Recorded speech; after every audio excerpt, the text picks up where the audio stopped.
It's football time. Yes, week number 15 of the fantasy football season is here, and we're going to get you set for your playoffs with our start, sits, and sleepers on today's programs. It's the IBT podcast coming at you. Cause I've been in tune, out of touch, coming off the bench, trying to shake the fun, check your stat line, see who's up, that over, under, hit too clutch. And I'm trying to avoid getting carried away with the jet sweep, sleeping on a trick play, predicting all of my moves like they seen every play. And so I'm running it back, head down, get out of my way. And it's for the law with only one thing to do. I guess I'll say a prayer and put it all on the line for you. What they don't know, something they haven't seen. I find a gap on the screen and hit them right in between. Yeah, I got it, and I got it. Just one thing to say, yeah, what they don't know, something they haven't seen. I'm off that mean Joe Green, it got me fading between. Yeah, I got it, and I got it. The In Between Fantasy Football Podcast.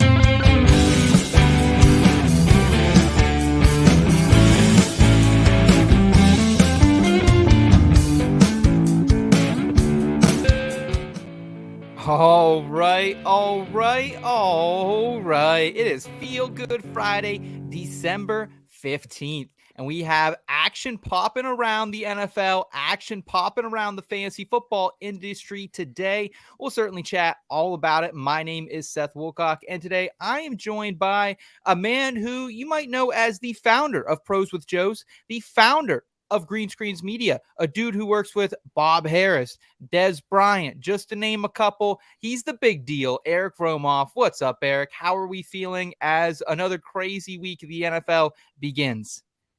Man, the fantasy playoffs are officially here. If you're in a league where the fantasy playoffs haven't started yet, I'm sorry, this show is not for you. I'm just kidding. You're welcome. But look, like the week 15 like fantasy playoff kickoff part of the season is so incredibly exciting, right? Like, yeah, we work all off season long to try to like cultivate these rankings and these opinions on all of the player pool. We then, try to draft and execute. We're working waivers, and it just kind of coming to this culmination is so exciting and rewarding. And then to make it like all the weirder, there are so many hobbled teams that are in the playoffs right now. Like, every single playoff bracket in almost every fantasy league out there is completely wide open. And that's like super fun. You usually don't see that. Yeah, I think a couple weeks ago, my teams felt very differently than they do right now. Yeah, and big time. Even after last night, there's a little bit of shakeup, man. Like, I mean, who would have fucking thought heading into Thursday night football that Austin Ekeler is going to be the big disappointment and everyone else in that game is going to go off? So we'll certainly chat all about that today. Eric, you want to know let people know what we have coming here on today's program? Yeah, so we're going to jump into front and center. That is our Thursday night football recap. Talk about a ridiculous game to kick off week 15. Then we're cruising on into matchup management with our esteemed guest, fantasy nerd boy Mike, going to be answering your questions. So get those into the comments now. And then, as always, we'll close it out with short thing sleepers of the week, going a little bit deeper down the rankings this week with our friend Adam from South Harmon Fantasy Football. Awesome. And before we jump in, I just want to get to a little bit of housekeeping, some company news here to share. First of all, I discovered caffeine last night. I had never been a caffeine guy. Yes, this entire company, everything you see, Eric, has been built caffeine free. And I had a Celsius last night for the first time, about 1 a.m. You're going in hot. I'm still You're not feeling sticking it. your toe in the water, dude. You're diving straight in. Is that what this thing is? Is this just a full on jump in? Yeah, you're in. You're probably addicted. You're gonna start going through withdrawals in about 2 hours. I could feel it. I could feel it already creeping in a little bit, but no, it's crazy. I've never been a caffeine guy, and I just jumped in head first last night. So a lot more production coming from this kid here in the near future. Also, want to shout out the IBT family. I see we got some IBT family members already in the chat. What's up, Albert? Good to see you today, man. Thanks so much for joining us. We greatly appreciate it. I wanted to let you guys know, because our success is your guys' success as well. And the site's been blowing up the last couple of days so much that the last 2 days we've had more site clicks than we did all of August 2022. So just like 16 months ago. That kind of shows a little bit of the growth we're seeing right now. And it's because of you guys, not only here on YouTube, subscribing, checking out all the content that we have in video form, but also over there at the website and all the written content we have as well. So Eric, it was a great couple days for us here, and I'm excited to ride this wave of momentum here into the new year.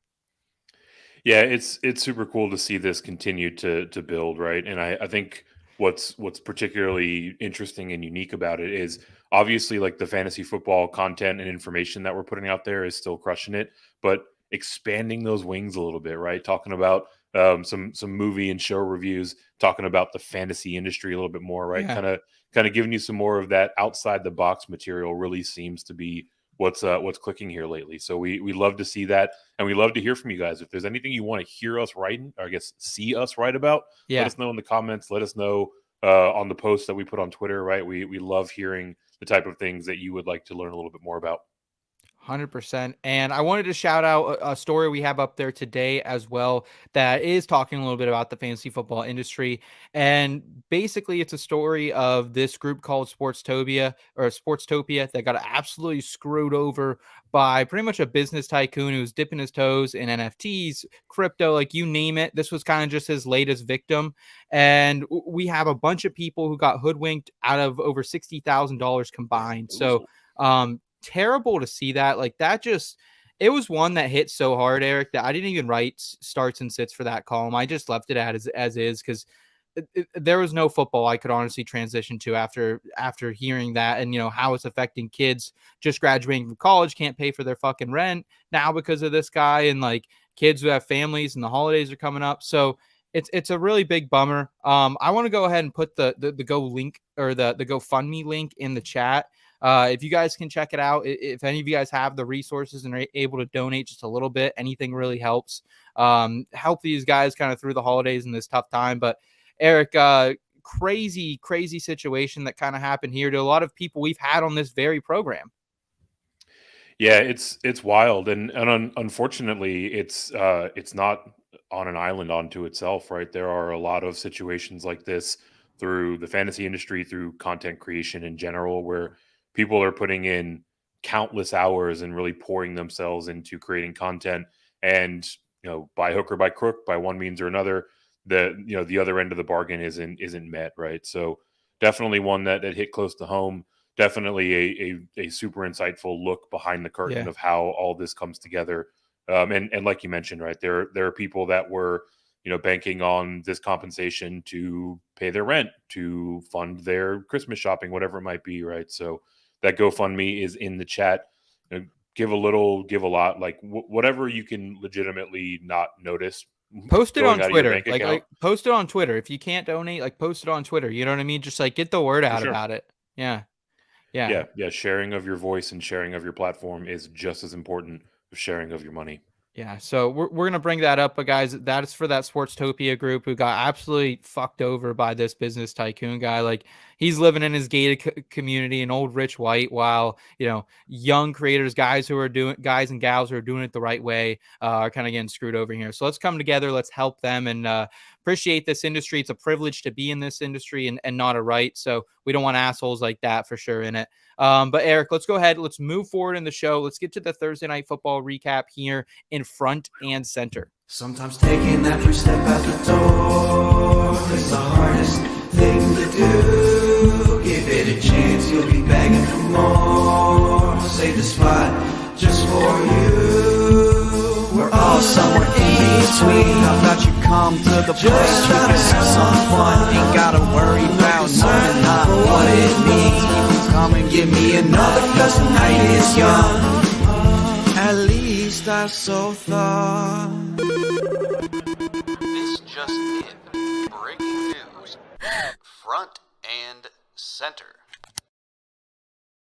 All right, we're a little bit behind the hammer today after some rants early on, so I want to bring our guest in now. He is a new friend of the program. His name is Mike. You can find him on Twitter at NerdBoyTakes. I believe he is from Massachusetts, so potential masshole up there. Mike, how you doing today, man?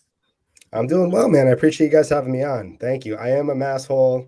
I am unfortunately a avid Patriots fan. I mean, it Okay. was fortunate for a long time, and now it's Yeah. not so fortunate. So I'm actually kind of happy to see a rebuild, to be honest with you. I want to see that. I haven't seen it in my lifetime. So Yeah. I'm probably in the 1% of people that actually are excited to rebuild their fantasy or their actual NFL team.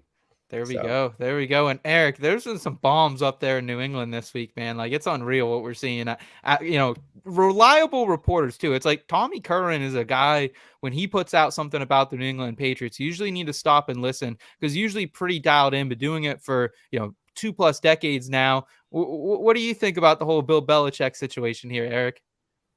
Yeah, it's always tricky whenever there's conflicting reporting out there, and I think it's just kind of like the state of media relations in today's Sure. world, right? Yeah. Like, just deny your way through everything and blur the lines between truth and editorialization, right? So it's hard to say, but the thing that I tend to err on the side of is exactly what you mentioned, right? Like, there are reporters and journalists out there who have built a reputation over years and decades and are generally very accurate, and that tends to be where I put my faith. What about you, Mike? How do you feel about this situation being so dialed in up there in the Massachusetts area? I mean, it's always just the media is a monster out here, and it's a big market media, and that's just how it goes. Like, they run with something, and then they've forced the hand of teams at times just by running with something for an extended period of time.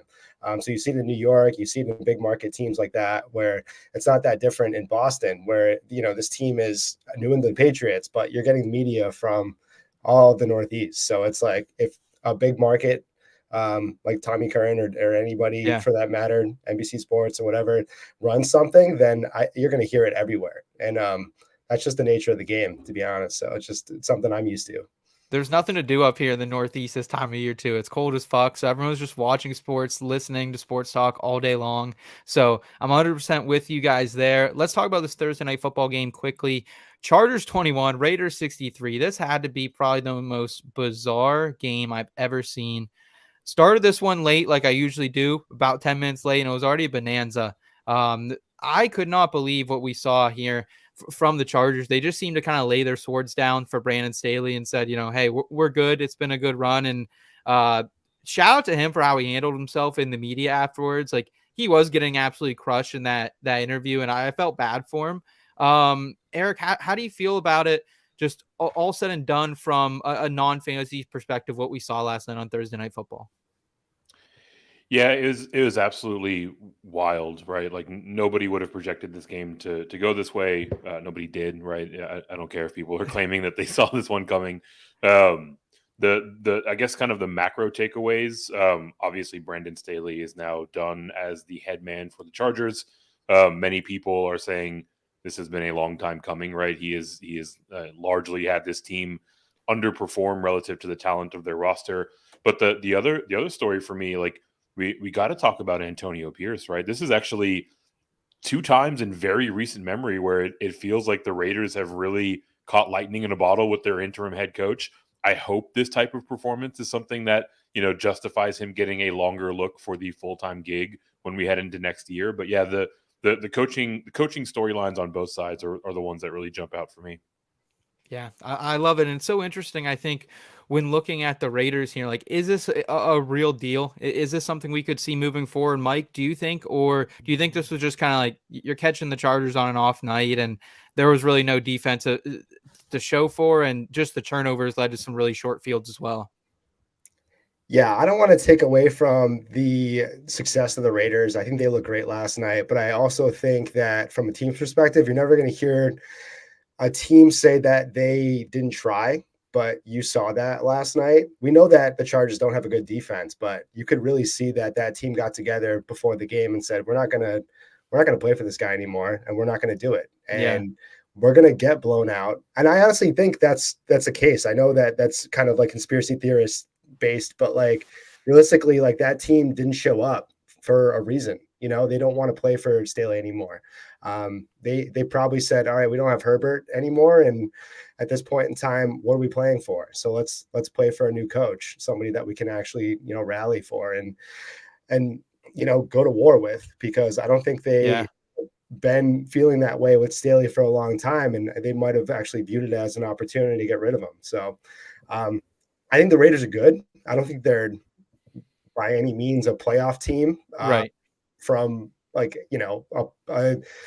a talent standard. Like, I think AOC is great, but he's not going to be that playoff warrior that they probably need to overcome. I mean, their defense is great, but they have too many holes, and it's just, there's a lot of work to be done, but I like the base that they have right now.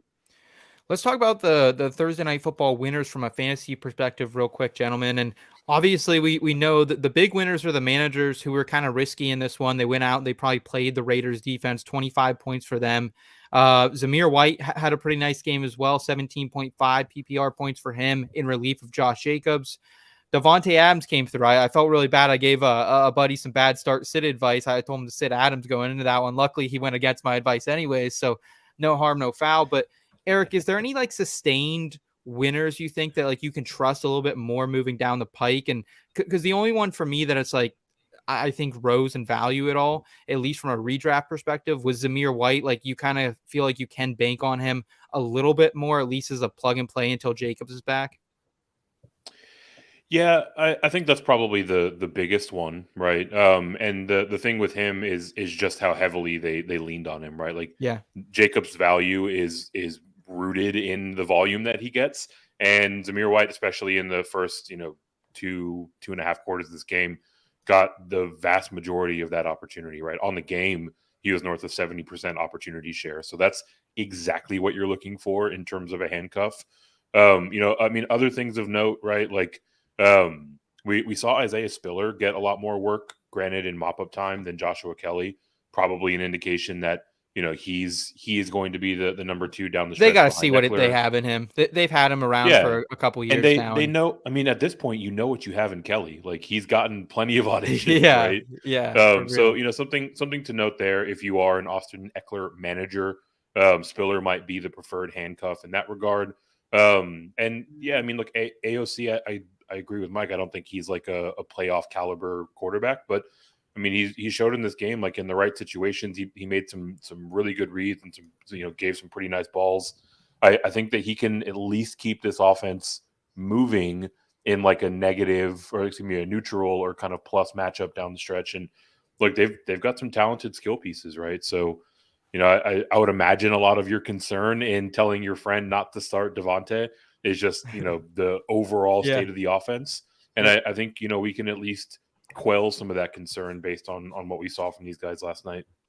Yeah, 100%, man. AOC, back when he was at Purdue, was always kind of a scary guy to go in a game against because he would get real hot, especially against Penn State a couple times a year, that, the guy can sling it around the yard a little bit. So it was good to see that. Mike, last thing I want to touch on this game, Austin Ekeler, like, do you just keep taking the beatings if you keep moving forward with him on your team? Because I mean, it's just been it's been bad, man. Like last week we kind of got the big blow up bounce back performance like we wanted to, but 3 out of the last 4 have not been pretty.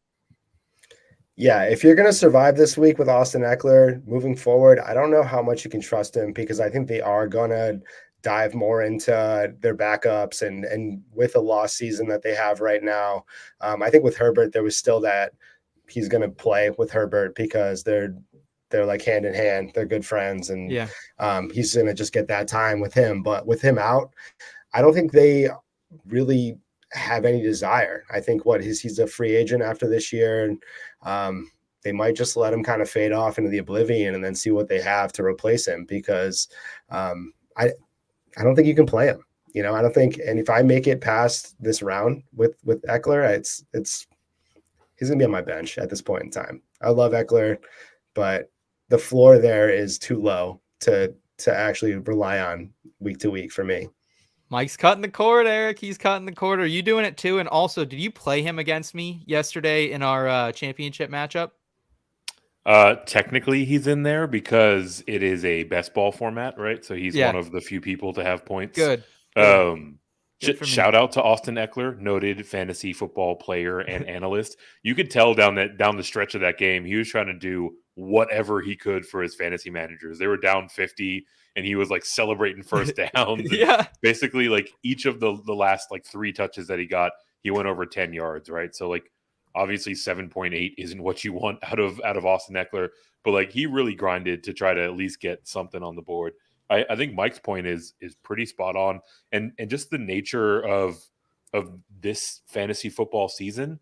If you have Austin Ekeler and you made it to the playoffs, you probably have some better options, right? So a lot of the remaining teams, as we turn the page to next week, are probably going to be moving him to the bench. There are a few spots where I'll be doing the same. We'll see what the rest of the week brings, right? Getting through any given week healthy is proved to be a bit tough, but I mean, if you're in the playoffs with Ekeler on your roster, I'm assuming that you're going to have 2 to 3 better options than him. Bills and Broncos coming up next for the Chargers. So not the worst matchups, but yeah, I don't blame you guys. I don't have any Ekeler anywhere, but I'm seeing a lot of teams kind of struggling with him who were just doing great earlier in the season. So let's go ahead and get to the people's questions here in matchup management.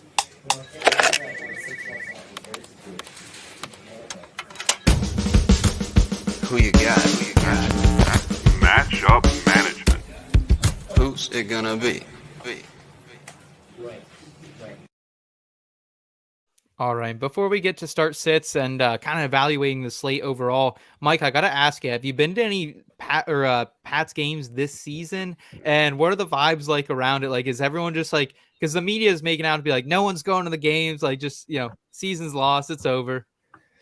Yeah, I usually try to make it to 3 to 4 games a year, but this year is the first year I have 2 kids, and 2 kids makes it very difficult to be getting out on Sundays, unfortunately. Not unfortunately, but yeah, there's not a lot of it. I can't take a 1-year-old to a football game quite yet. Maybe in a couple of years it's going to happen, but it's tough to do those day excursions with the young kids. But I do have people going to the game, and it's not there's still people at the games, man. I mean, I don't know how the talk is for media at this point. There's still a crazy buzz and tailgating, and not going with that new stadium and everything around it. Like, people go there for the experience more than the actual team itself. Yeah, no, makes 100% sense there. Same kind of down here in Pittsburgh as well. And no one goes to games down in Houston, Eric. Sorry about that one. That one's true. I think that is true. Bulls on parade, man. That stadium is juiced every week. Let's talk about this slate, though, guys, because it is an interesting one, honestly. Like, a lot of low totals out there this week that, like, you kind of like, if we had better matchups, you would kind of want to avoid a couple of them. Mike, is there one that comes to mind that you're like, man, I just don't really want to start any fantasy players. I'm not going to be targeting this game in DFS or any over props. Like I'm just kind of out on that or in on it. Looking at this week 15 lineup.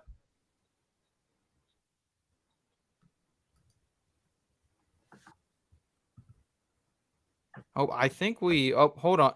Eric, did you lose Mike too? Yeah, Mike, it sounds like we're not getting your audio. We see you moving, though. Yeah, see you moving. Yeah, All right. We're gonna take Mike out. Mike, if you want to refresh your feed and maybe try to come back in with us. Technology is a son of a bitch. Eric, looking at the slate though, how are you feeling about it? There's only one that I'm like I don't want any part of. And I think that's that Falcons-Carolina game. That one really is not appealing to me at all. It's a real low over-under. I think about 34.5 at most books, if not lower. And Falcons just don't play that good away from Atlanta, away from that dome. So I'm kind of scared. Carolina's defense just somehow is not totally terrible. Yeah, Carolina's defense has been better against the pass. Part of that is volume, right? Like, teams don't have to pass on them all that often, so their counting stats look good. But also their secondary, credit to them, has improved over the course of the season, right? This was a backfield that we were beating up on over the first half of the year, and they've gotten incrementally better, right? So tend to agree it's the lowest total on the board, 33.5. For me, the game I wanted to avoid was probably the one last night, at least if you asked me 24 hours ago. Yeah. Football can football on any given week. This one, it might be personal bias. I don't want anything to do with this Titans-Texans game. We're going to be without C.J. Stroud Really? and Nico Okay. Collins. Okay. We already have Tank Dell on the shelf. The Texans secondary is missing several key points. Obviously, the Titans exploded in the last 3 minutes of the Monday night game to put up an all-timer, but that's been the exception for them, right? They've been much more of a grinded out kind of team. I think in this environment at home, I mean, they wouldn't mind winning 9-6, right? And I think we're going to see a real low scoring kind of Mike Vrabel slugfest special in this game with my Texans that are going to creep further away from playoff contention this week. I think there could be just a little bit of value. I'll talk about my sleeper later. It is from that game, but I am with you. We could see a low scoring one there with Dougie Davis-Mills back under center. Let's get some questions here in the chat, and then we'll turn back over our start sits if we don't have any more coming in here. We got Albert, Zay Flowers or Rashee Rice, full PPR. Dude, it's so hard to sit Rashee Rice right now. Like the target volume, he's finally a full-time player, played over 80% of snaps last week for the first time in his career. So it's really, really hard to get away from that. I know the Patriots are a really tough matchup on paper, Eric, but this just feels like a get right spot for me. Like I think there's a lot of shit going on in New England up there. We touched on it a little bit there with our masshole friend Mike. But I just think the Chiefs are going to come out blazing here. And don't get me wrong, I don't mind Zay Flowers. It's been good to finally see the ceiling. It's a great matchup against Jacksonville as well. So do you go Zay because of the matchup, or do you go narrative treat where I'm going with Rashee? I go the Zay side because of the matchup. Both are fine plays. They are 3 spots apart on my rankings, right? So both of them are in wide receiver 2 territory. The thing for me is really Zay Flowers' role since Mark Andrews went down. He's got a 31% target share, which is just bananas. I think he's first or second in the league in average cushion, basically how much room the opposing secondary is giving him on every given route that he runs. So he can do a lot. The matchup against Jacksonville, they're a true blue pass funnel. The thing that really splits the difference for me is there are several different ways that the Chiefs can come out and boat race the Patriots this week. So if it doesn't happen early for Rashee Rice, even though he projects to be on the field a ton, I think that that's just enough of a limiting factor to put me on the Zay side in a game that I think will be competitive throughout. Yeah, the weather's going to be better in Jacksonville too. Like this is kind of a time of year as well. I want to be a little more conservative with who I'm putting in for weather games. It didn't really matter last week. We saw Baltimore and the Rams kind of go after one another in the rain there in Baltimore. But yeah, weather too. I think you might be talking me into Flowers. I think he's probably just a little bit safer. Come on in. I love watching Rashee Rice though. I love how they get this. The love, yeah, electric. And I love that they're finally figuring out like, hey, we can't trust Kadarius Toney. We can't trust all these other scrub wide receivers. Sky Moore can't get open. Does Kadarius Toney see the field this week? Like, there's no way they put him back out there, right? Dude, they probably do because they're just stubborn as shit, and they gave up a third or fourth rounder for him last year. Like, yeah. I hope not. The fact that all of this was born of Kadarius Toney is just like perfection. I can't believe that this is real life. Yeah.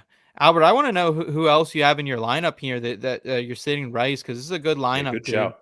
Yeah. Good question there, man. If there's anything else we can help you with, Albert, let us know, buddy. Dylan, yo, what up? Hey, Made the playoffs, answering questions. Yes, we are. Yes, sir, Tough opponent this week. Had a nice start with Raiders D. All right, bud. All right. Yeah. And opponent had Chargers D. Wow. Okay, but the guy still has Tyreek, Amon-Ra, Alvin Kamara, Rashad White. Okay. Let us know, Dylan. How can we help you, man? Put your questions in the drop chat. Those questions, dude. What a wild Thursday night game for Dylan. The 2 defenses just trading haymakers all night. What did Chargers D end up with? Like, they were like -5 last time I checked them. I don't know what I guess I'll get a number on it now, but I mean, could you imagine? I almost started them a couple places. Okay, they are -5. I don't know if that -3 is what I see. Okay, is that the? I wonder if that's almost the max on some platforms that you can be negative. But dude, talk about like a swing though. That's like a 30-point swing, Dylan. So congrats to you, man. Like I hope you had a beer, a rip, whatever your vices last night and enjoyed it. That was probably a good one for you. For starters, we think Tyreek will play. I know he's going for the record, no practice all week, listed as questionable, should beat Jets this week and have a tough schedule, and they need the win. So I will say, man, like I did a little bit of freelance work for an injury analysis, one of the Twitter doctors you know and love, but I am not a Twitter doctor. It's really hard to make sometimes assumptions on these for sure. But Eric, we see with these veterans a lot of times, DK Metcalf, DeAndre Hopkins, they're kind of the token for this. Like, hey, I don't need to touch the practice field all week, and I'm going to go out there and I'm going to play. But is always a little bit of re-injury risk, I think, sometimes with these ankle sprains. We saw earlier in the season with Travis Kelce a lot, kind of coming in and out of games. But that being said, if Tyreek's active, you're playing him. But do you think he's going to play, just reading reports right now? Yeah, so I am a Twitter doctor. I have numerous degrees and leather-bound books sitting on this shelf behind me. No, I'm not, and you should not take medical nor financial advice from me. To your first question, yes, if Tyreek is playing, you play him, right? Like they're not going to run the risk of putting him out there if they don't think he is healthy enough to play a full game, and the risk of re-injury is low enough. Yeah. I am frantically scrolling because I saw an alert earlier today stating that that Mike McDaniel is going to check in with Tyreek Hill before the game to see if he's confident enough to play. So it sounds like he's a legitimate game time decision. The fact that we're hearing that now, early on Friday, before Friday practice even, that's a little bit of cause for concern, right? Usually if they don't know, or if there's cause for optimism, they just kind of don't say anything. And the fact that they're already giving us some insight that it's going to be a true game time call probably puts me a bit more on the pessimistic side. But ultimately, I mean, it's an early game on Sunday. If he's playing, you're going to click the button, right? Yeah, and I just think you have to adjust expectations. I don't think there'll be as much lateral quickness. He could still get hit on a deep shot and get you 20 PPR points. But I think the ceiling's just a little bit smaller or a little bit lower on him this week. We should keep that in mind. And it was crazy, Eric. Going into that Monday night matchup, I needed one of my opponents to beat another person in my league just so I would get the first round bye. They had Tyreek, they had Tua, they had Derrick Henry, Jaden Reed going, but they were down a ton. You were feeling good before kickoff. I was, and then Tyreek Hill goes down. So I rode the wave. Dylan. I was rooting, for Tyreek Hill for an opponent last week. So I rode the wave there with you. Good luck on that one. Dylan's saying a few beers for sure. So no, that's good. I'm glad you celebrate. Hopefully it continues in the weekend. Eric, let's go ahead. Let's just shift into short things, sleepers of the week. I know Dylan has some more questions for us, but I think our next guest is lined up and ready to go as well. So let's get him on any other questions anyone else has, because dude's got a big fucking brain, so we need to hear from. Let's jump into it with short things, sleepers of the week. It's the short thing. Sleepers of the week.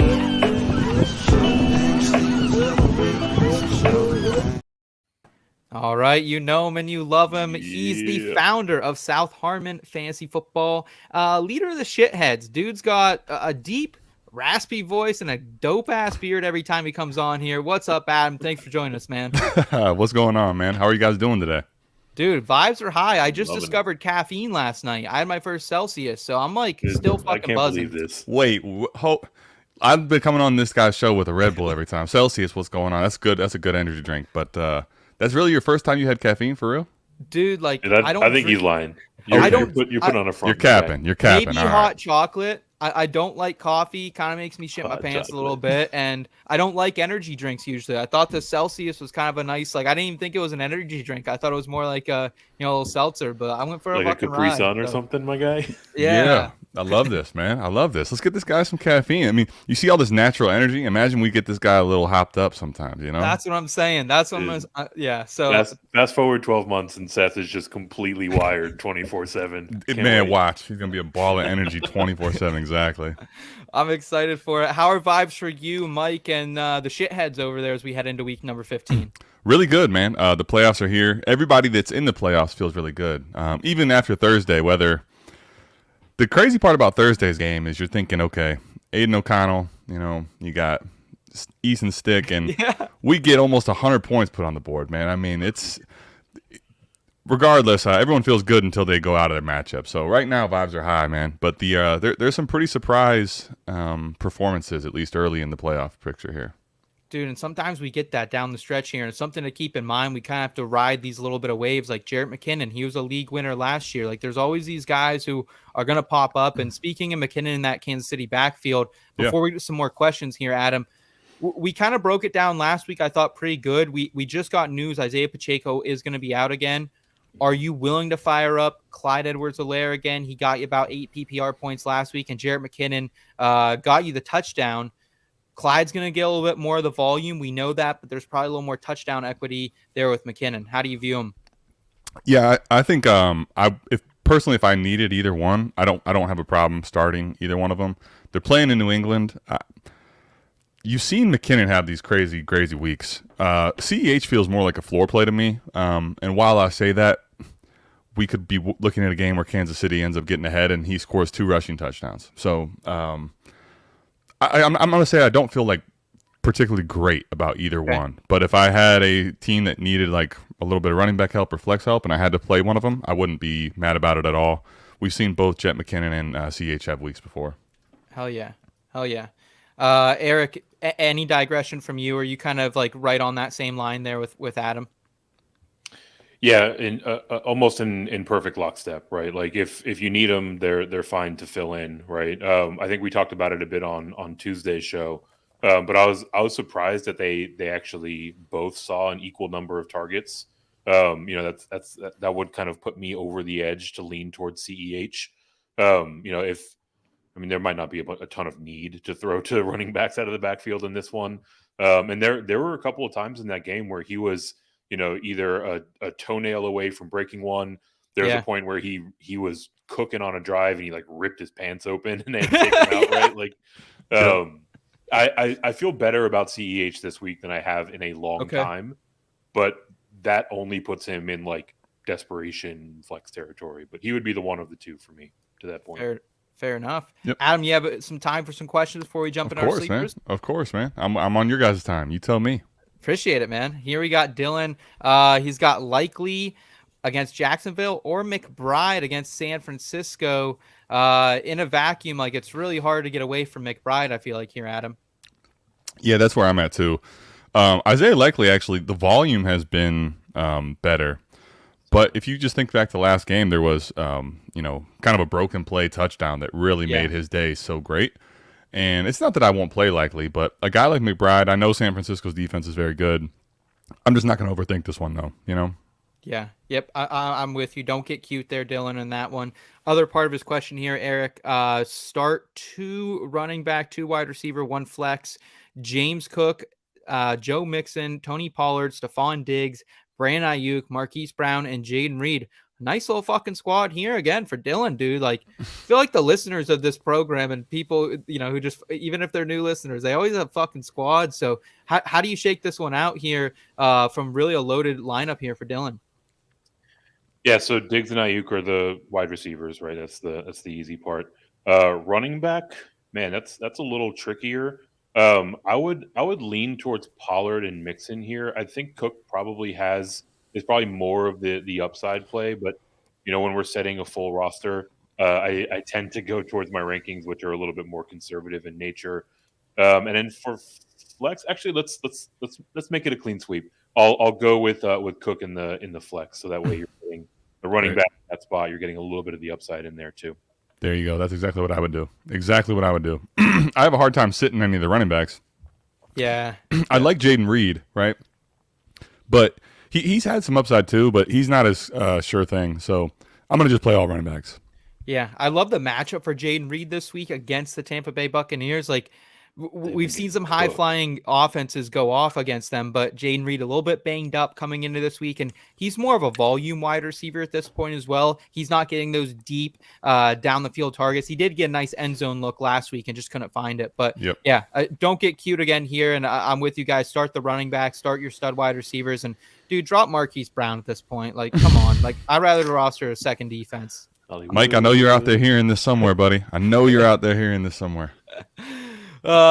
Speaking of Mike, his man crush here, Sam Howell or Jordan Love. How do we feel about it, Adam? You can't knock what Sam Howell has done here this season. 6 straight quarterback 1 performances, 8 of his last 9, and he's going up against a defense, man, that just has kind of been getting cooked lately. We saw Lamar Jackson go off against him last week. The week before, they were lit up a little bit by Joe Flacco. So how do we make sense of this with Jordan Love also coming in a great matchup against Tampa Bay?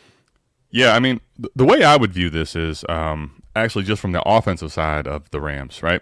You look at the Rams' last 3 games, they put up over 30 points, pushing 40 points. Okay, so for me, I see it as the defense is beatable. And Sam Howell's been playing well, and I think the Rams' offense is going to make this game have to be more of a scoring game than necessarily the Bucs Packers. And Jordan Love was starting to prove me wrong, and he's actually played very well down the stretch these last 6 weeks total. But this, in particular, last week, it was almost like this reverse course where we took a little time machine. Like this last game was awful from him. A lot of head scratching plays. I don't feel terrible about playing Jordan Love. He's actually been a pretty good warp option for you in Superflex, but I'm just not sitting Sam Howell right now. I don't think you need to, is I guess the way I would view this. I know it's not like a clear-cut, surefire answer, but for me it would be. I would play Sam Howell. Well, you're out of the elements. You're in controlled environments out there in SoFi as well, so I'm definitely riding Howell. I just think it's safer. Love might have a little bit more upside. So if you got like dumped on last night by Raiders defense and Devontae Adams or something, maybe I go Love, Eric. But I think other than that, I'm probably rocking Sam Howell. Yeah, I've got these two one after the other on my rankings. Technically, I've got Love ahead, but I might reevaluate that. Right, the game environment should be more prone to scoring with this Washington game. I think what got me there originally is these Packers, they generally score the ball through the air, right? Jordan Love is 7th in the league in touchdown rate. So, with that and the injuries kind of mounting in their running back room, I think the touchdown upside is there. I think that's kind of the point that you're getting at with someone who's trailing off of that Thursday night fireworks. But I mean, realistically, like volume is king in this game, and Howell's going to keep chucking it, and he's going to need to chuck it in this game environment. So I'll probably be adjusting my rankings after this show, and I'll go with Howell here over Love. Okay, all right. We got JL in the chat saying IBT plus South Harmon equals afternoon delight.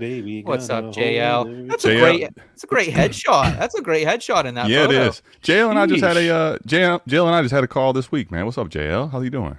Dude, JL is a great. I love any time I get to spend with JL, man. Dude's got like Adam, you got a big brain. Like JL's got probably your brain and my brain put together. Yeah, man. It's funny. Let me give you a little just. Yeah. On our call, he was asking me questions, and I'm talking, and then he'll give you exactly what I said, nice and condensed and summarized in about 10 words, right? So it's like, man, why don't I just shut up and let this dude talk, Absolutely, man. Here we got another one from Dylan. He has a question about another league, projected to win by 15, so not a gimme. Would you rather have this week in full PPR? He has Stroud, unfortunately. Will Levis against Houston. Tommy Cutlets against New Orleans. Or Footsteps Flacco against Chicago. Or Zach the MILF Slayer Wilson. So quite the plethora of options, Eric. All fun guys to ride with, honestly. Like you can also, you're going down swinging either way. Like with a character at quarterback. Which one's it going to be for you? I think it's going to be Will Levis of the lot for me. Does a little bit with his legs, which you don't mind. He had that stretch of kind of down games after he started out red hot. But even in those games, he was still chucking it, right? Like he was still well over 200, 250 air yards in a lot of those games. And this Texans defense is absolutely decimated, right? Like Will Anderson is not going to be playing Tevye Thomas, right? So like he should be able to largely do whatever he wants. The upside's probably a little capped because I don't think you need more than probably like 16 points to win this game. But I think a lot of that's going to come from the arm of Will Levis. And I mean, you got some fringy options here, right? I know you're a Tommy Cutlets guy, Seth, but I think you're kind of throwing darts with this QB call. You know, the thing about Tommy Cutlets, if you go him, like, can he keep it up in New Orleans, which is just a really hard environment to play in? That's like I think he can, and I would not be surprised if we're sitting here on Tuesday night, Eric, laughing about, hey, maybe we should have actually fired up Tommy DeVito. Listen to Seth a little earlier in the week. But you can laugh straight in my face. Yeah, with that being said, it is the riskier play, Adam. Where do you lean, and just, a great cast of characters here for Dylan? So this one, at least one thing I'll say about this, right? A lot of times if you're going in a playoff game and you have one person that you either drafted or you say like this is a clear just name that if I sit him over these cast of characters, I'd feel really stupid. You can't sit here and tell me any one of these guys for sure is like, oh man, I'm going to look back and be like, wow, what an idiot. Why didn't I play them, right? Yeah. And that's, you get a super flex league this time of year with all the injuries. This is what you're going to have a pick from, right? I'd say this. Flacco, for me, is definitely in consideration. It looks like a lot of rain that day. So weather dependent. If it looks like it's kind of clear, not really mucky, I'd probably play Flacco. He's been really good these last 2 weeks. And the way they're playing, I can see a lot of these games where he gets guys running wide open for touchdowns, kind of cheap points. Mm-hmm. If that game looks bad, I could make a case for Levis. I could make a case for Zach Wilson. But I'm actually going to play DeVito in the Dome. I think all these guys have shown upside. Zach Wilson is sneaky for me because he played so well last week in Miami. I know. Is going to probably be scoring points, which makes you want to score too. Look at Will Levis last week. How did he get there, right? Last 2 minutes of the game, they get all those points. So it's a tough call. But for me, I would lean Flacco if the weather's good. If you look at the weather and it looks really shitty, I'd go to Tommy DeVito. Okay. I'm scared of the Bears defense, honestly. They've turned it on a little bit lately. That's what drew me away too. So I would say Tommy DeVito. Just go Tommy DeVito, bud. Have a day. Make yourself a little ravioli and have a fucking day, my buddy. All right. Maybe go watch it at mom's too. Yeah. Do some laundry over there.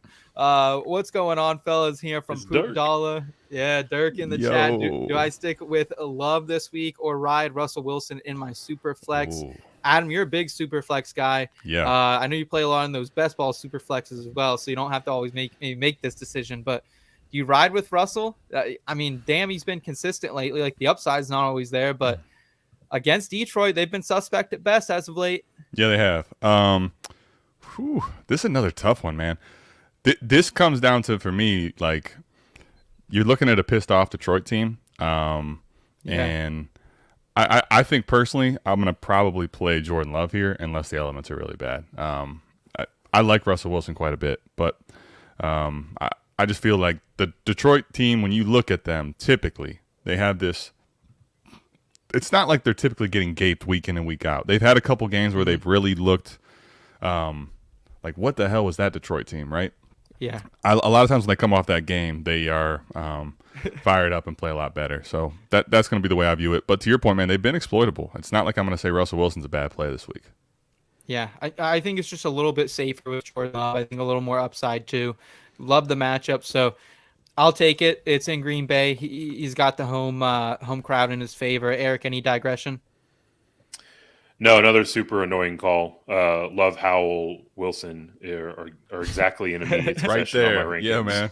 These are good questions. Good questions. Yeah. I mean, look, if you want to make an argument for Wilson, like Detroit has been much more of a pass funnel, right? They're allowing the 10th most passing yards per game, whereas they've only given up like 62 rushing yards per game down the stretch here, right? Russell Wilson is surprisingly good under pressure. He's got the 6th highest passer rating when under pressure this year.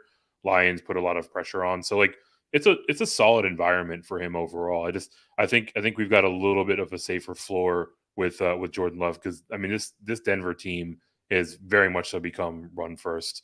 I think Russell Wilson's got his lowest yards per completion on his career this year, right? Like it's just dink and dunk, low volume. Like he's gonna have to score a couple of touchdowns to compete with Love or Howell. Yeah, and to your point about the ceiling and floor, right?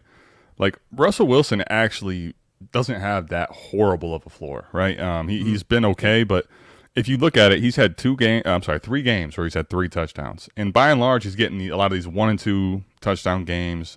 He's a lot more dink and dunk. So if you were really going to use a tiebreaker, I would say if you are in the driver's seat, if you're coming off some of these Raiders games, you could play Russell Wilson with a little more safety, but I think Jordan Love definitely has more upside, and that's going to be the play I'd make 9 times out of 10 here. All right, I love it. Dylan, I'll circle back to your Devin Singletary question here. When we get to our short thing, sleepers of the week, I'm going to talk about him. And then as we're talking about Jordan Love, can you go with him over Fields? Because I think I just like Fields' rushing floor a little bit more against Cleveland. I think he's going to kind of run all over them a little bit. So, Adam, you're shaking your head. You're with Fields or you're with Love? I'm with Fields. Okay. Yeah. I mean, I will admit, as a Cleveland guy, you go back and you think about his first start and how Cleveland really got after him, and that's a while away. The defensive front four for Cleveland will make it difficult for the Bears offense. But if you look about Fields and how he plays, like I kind of like it. There's going to be some possible turnovers in that scenario, and there's going to be some sacks. But what's going to happen? The pocket's going to break down. Play's not going to be there, and what the hell does Fields do? Take off and run. Going to get to the outside, yep. And there's also the opportunity for this game to have some, heavy rain. So run. Justin Fields, man. I'll take Justin Fields. I'm okay with Love this week, but when you get a guy that has the upside of Justin Fields, there's no way I'm sitting him. And another part of this question, Eric, how do we feel about Kmet over Waller if Waller's active? I know it's not a great matchup for Kmet, but you can't get away from him. That's getting too cute with Darren Waller. We haven't seen the guy play in forever. He takes one snap, he could be off the field again. Do you feel the same? Yeah, I mean, look, like this is arguably one of the toughest matchups for tight ends to face off against the Cleveland Browns, but there are just so many unknowns swirling around Darren Waller that you can, in good faith, click the button, right? Like, if he's your only option, fine, right? But like, we don't know what sort of shape he's going to be in. We don't know how healthy he's going to be. We don't know how well he grasps the playbook, missing so much time. We don't know what his connection with Tommy Cutlets is, right? Like, there are just so many questions to where like you can't feel confident putting Waller in. So I'll go with Kmet, even though he's in a tough spot. And if this is the same league, if you have questions about tight ends ever, like one of the best ways for me to just go ahead and say I'm going to play you, even if it was closer than this one is the stack. You give me the stack and we're good. So that's another thing for me. Great call out there.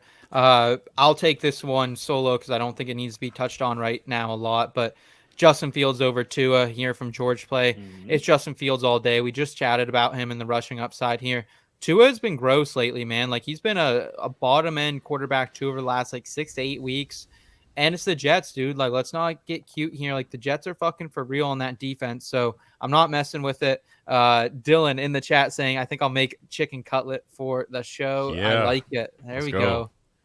And then here we go. We got Ian, need 2, Rice, Flowers, Ty Chandler, Swift. So this is kind of the one we touched on earlier, Eric. I don't think adding Ty Chandler or Swift would take me away from Rice or Flowers at all.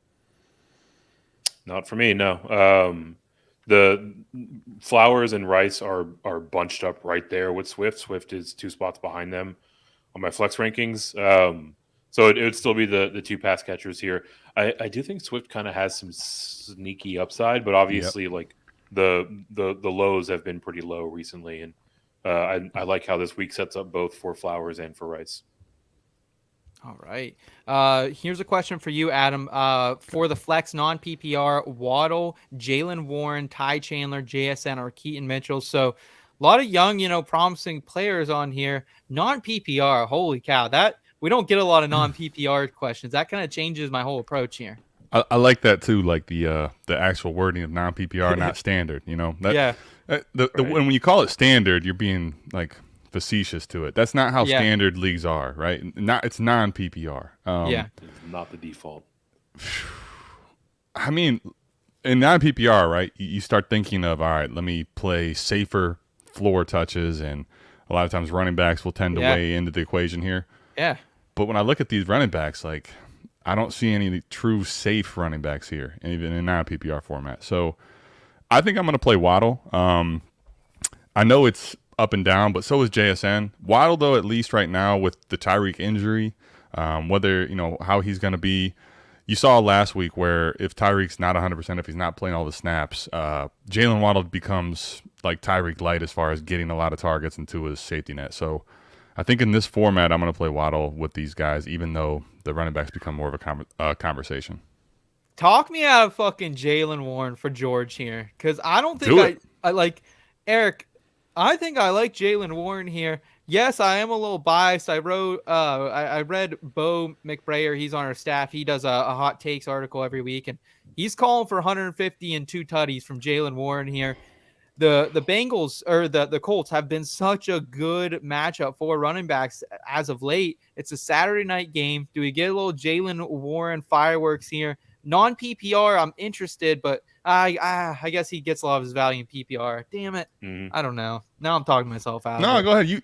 I want someone else to talk you out of it, not yourself. Come on. What do you feel, Eric? How do you feel? I mean, that's exactly where I was going to start with the argument, right? Like, so much of Warren's value comes from him as a pass catcher, right? So if you want me to talk you out of it, I'll remind you that the Steelers are not the best offense in the world, and that Warren specifically probably gets hurt more than anybody in this format, at least of the list. The decision for me goes to Waddle. I mean, of the lot, he's got the highest projected touchdown likelihood of them, right? Which it might be antiquated, but I kind of look at standard or non-PPR leagues as like pretty close to touchdown only leagues. And Waddle definitely has the highest chance to score a touchdown this week. Yeah, let me help you too. I'll give you something that most people don't want to hear when they talk about Jalen Warren, and I understand why. But there's a guy named Najee Harris, and non-PPR, he's going to take 50 to 60% of snaps. So with Jalen Warren, for example, you're talking about 150 and 2. It'd be awesome. I'm not saying he can't do it, but let's talk about 3 touchdowns he's had for the whole season. So the upside for him really does come in a lot of times PPR formats where he could give you maybe 10 to 15 touches on the ground, possibly get in the end zone, and he's going to get 5 or 6 catches. So not saying he can't have a good week, but I think he's a little bit capped in this format for me where I'll play Waddle. Yeah, I think I talked myself a little bit out of it there as well. And, we have seen running backs do very well. So, if you have Warren this week, it's not a bad idea. Like we saw what Joe Mixon and Chase Brown just did against the Colts the week before. Derrick Henry was having a day. He gets hurt. Tyjae Spears starts having a day. It was kind of the breakout game for Ramondre Stevenson about a month ago as well. So the Colts are like definitely a team you should be targeting down the stretch here, George. But yeah, just go Waddle here. Make it safe. Keep it safe. He's going to see the field more. I agree with these gents. Let's go ahead. Let's get to our sleepers and round out the show here, guys. Adam, I want to pass it over to you, man. Who is someone either, back end of the top 30 or so for wide receivers, running backs, or maybe outside the top 15 at quarterbacks or tight ends that you think could be a play here? Yeah, so I put it in the show sheet for you. You can take a peek. It's interesting, the conversation we just had going into my play here in the sleepers, because if you look at it, right, what do we know about the Colts? They've been extremely exploitable against the run. And what do you think about the Steelers? They have 2 running backs you want to use, and they have a backup quarterback in there that we've seen enough of, and we know it's not really passing upside with him. Now, you can make the case that the Colts are just not good against stopping the run, and that's definitely true. But if you're the Indianapolis Colts this week, what is everybody in the world on that defense got to be talking about this week? Let's make 10 beat us. Like, we are got to make Mitchell Trubisky throw the football some. I don't care what we have to do in the box. And I think the reality is if you look at Diontae Johnosn, he's actually been the last 2 weeks inside the top 15 at receiver. Now, granted, he scored some touchdowns, but I think with so much focus on the run, Diontae Johnosn could absolutely be a top 15 play again this week. I think that Mitchell Trubisky also tends to, with the way he's going to throw the football, he's going to get the ball to 18 fast. Right? And that's going to be another reason why Diontae Johnosn for me, when you look at guys outside the top 30 this time of year, there's not a lot of really sexy plays there. But Diontae Johnosn for me is one that's sneaky, I think. Ben Roethlisberger just called out this whole fucking offense, too, on his program earlier this week. So I think they're going to be ready to go. They're a little fired up because the GOAT's calling them out here, Eric. I'm about Diontae this week, honestly. Give me some Diontae. And you know the cornerbacks for the Colts, I think, a little bit more than I do. So are they exploitable here, you think, on Sunday or Saturday? Excuse me. Yeah, we got Saturday football, boys. Let's go. Don't forget, man, it's Christmas time. We get the Saturday part of the games. year. But honestly, I kind of missed that first COVID season when we would like randomly pop like a Wednesday game. Yeah, it's just like, yes, every day, give me football. Look, I think we talked about this after their game last week. Diontae Johnosn is easily the most desirable piece on this Steelers offense, and for the Colts in particular, you can beat them up on the perimeter with their receivers. And Diontae Johnosn, he hasn't been running out of the slot nearly as much as we'd seen prior to this point in his career, right? So he should see plenty of routes in that softer exterior coverage against the Colts. Hell yeah. I'm going to be at a Christmas party for the latter half of this game. So, like, I'm going to be buzzing. I'm hoping this is a good-ass game. I'm hoping. Going to have, like, 2 or 3 Celsius. It's going to be wild. Yeah, let's go, baby. I mean, listen, we got – the other crazy part, guys, is we have the first 2 games again, all right? So we had game Thursday with backup quarterbacks, plural playing. The first 2 games Saturday are backup quarterbacks again. Like, it's crazy the amount of quarterback attrition this year. Absolutely wild. 6 quarterbacks in a row, backups to start off the playoffs. I think here. So. CJ Stroud's been ruled out, so Davis Mills will be the 56th quarterback to start a game this year. Wow. We might see 57 this week too. It's just wild. It feels like everybody's getting a dose of what the Browns' life has been. You know? Yeah, this is Browns fandom. Welcome to hell, baby. welcome to Cleveland. I was raised in the darkness. Love that, man. All right, I'm gonna jump you, Eric, because I'm excited about mine this week, and I gotta apologize, folks. It's been a rough last week. I got on my Shooter McGavin shit. I tried to bounce back from a 0. I called my shot on Gabriel Davis. And that, I'm gonna be honest, that article, Google liked it, got a little bit of run out there. The name Gabe Davis was trending. So I apologize for anyone who listened to the show. I apologize for anyone who read that article and started Gabe Davis. I missed the playoffs because of you. You know that? Let's go, baby. Let's go. No, so I'm going to go a little safer this week. We're firing up Devin Singletary. I know the offense, we don't know what to expect without CJ Stroud. However, the one thing we do know, Dougie Mills likes to target running backs, targeting them 24% of the time in 2022. That was second most in the league behind only Russell Wilson and Jay Herbo. No Tank Dell, no Nico Collins. Like, this offense doesn't have a lot of good skill position players left. Like, I would say that Singletary is the best guy out there, at least who's made plays for him this season. No Jeffrey Simmons. We had Scott Engel on the show earlier this week, and he was talking about how without Jeffrey Simmons, this whole defense changes. Raheem Mostert went ham on him. Achane had a pretty nice game as well. I think Singletary is kind of a lock for me, at least for 8-9 points. And I think he can probably get you, if he has a good game, finds the end zone again, maybe 17-18. So I like Devin Singletary this week. Eric, are you getting back in line with your Texan brethren down there? Yeah, look, I mean, we had that one random week where Dameon Pierce got a ton of work. What the fuck was that? That was crazy. It literally just to piss off fantasy managers. But last week we saw Devin Singletary take full control of his backfield again. And his work as a pass catcher is really the thing to underscore here, right? Tennessee is 9th in the league, or they've allowed the 9th most yards per reception to running backs this year. So we should see old giraffe neck Davis Mills checking it down aplenty. And yes, at this point, through 2 practice reports, Jeffrey Simmons has yet to practice. So looking like the Titans will be without him this week. You firing him up? You firing up Singletary, Mike? I'm telling you right now, man. Here's what I'll say. Okay.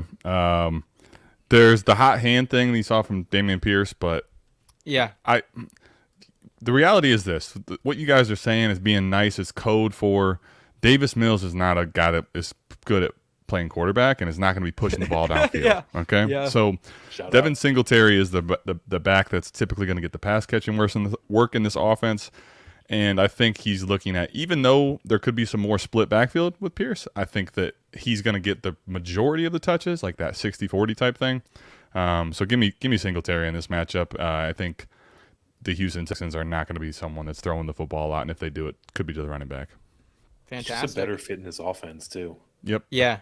Yeah, you called that out real early in the season, Eric. So yeah, good on you. Had to hang my tail between my leg on my Pierce call. Yeah. So did Mike, and you know what? It'll be interesting to see. Hopefully that stays true, because this offense is going to look a lot different with Davis Mills, unfortunately, than with C.J. Stroud. For real. Eric, round us out, man. Yeah, so I'm going to go to JSN for the Seattle Seahawks. He's at wide receiver 35 on the week. The Philadelphia Eagles entering the week have allowed the most receiving yards to wide receivers this year. This is not the shutdown defense that helped them make a Super Bowl appearance last year, but specifically there are a couple of converging forces that are really working in JSN's favor. His opportunity share has been increasing week over week. Last week in particular, he saw a 23% target rate, Damn. 34% the week prior. I mean, like they're getting him involved more and more in the offense. They're using him more on 3rd and 4th down. I think this is a Seattle team that's probably going to be in 3rd down fairly frequently. But more importantly, that blow up week that we saw from JSN against the Cowboys a few weeks ago, that was against a defense that runs a ton of man coverage, as do the Philadelphia Eagles. So should be pretty close to a pop week for JSN for me. Yeah, and I think to the point you just made, I really like this call. This would have been my call, but I saw on the show sheet you already had it, so I'm not going to make us double talk it. But I will say the point you just made, the opportunity share has gone up, the target share has gone up. Although I don't take Pete Carroll much at his word, he's talked about how much he's wants to focus on getting JSN the ball.